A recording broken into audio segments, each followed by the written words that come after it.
这是推荐的集体法，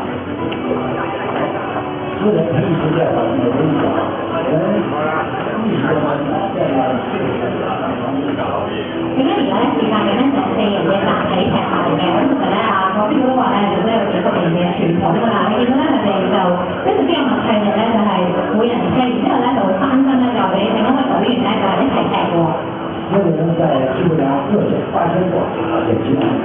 要看看谁的反应好一点。咁咧原來咧其實咧集體劇咧都係有啲考驗俾隊員，可能就係咧每個隊員咧都係自己咧獻技嘅，就睇翻咧佢哋邊個本領高啲咧，就係有勝負喎。如果只会这种参与沟通和管理，道理是吧？现在的动作是人动线，人跟线有动。而家呢個動作咧就係人動演不動啦嘅動作。這個記憶呢是向觀眾表示記憶的線的對觀眾表示。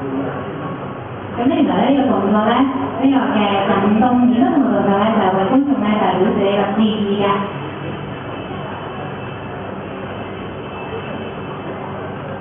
咁你見到咧，佢哋4位嘅隊員咧，就係非常之有默契咧，就係將個花園咧就係自己做咗呢個個考試之前咧，就交俾佢身後嘅隊員啦，嚟到向我哋咧所有香港嘅朋友咧就係致意嘅。咁我哋咧都第一次咧嚟到香港咧就係表演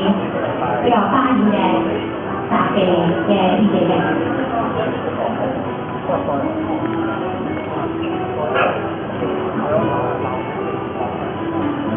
一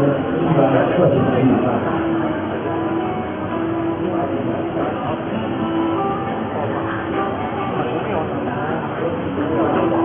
我其實呢個時候咧，見到咧，我哋今次為大家獻技咧，就4位男嘅隊員啦。咁頭先話咧，其實女隊員都可以一齊參與喎，所以咧你係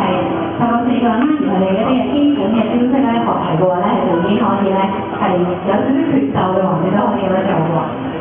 這樣4人的團體，男女老少都可以。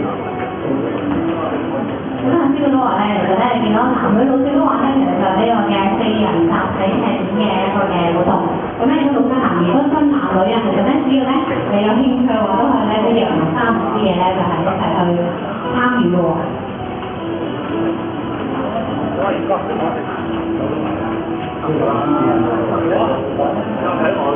咁咧而家咧就係用嘅一個嘅左右腳互換踢毽嘅方法嘅。這個是呢，也是要和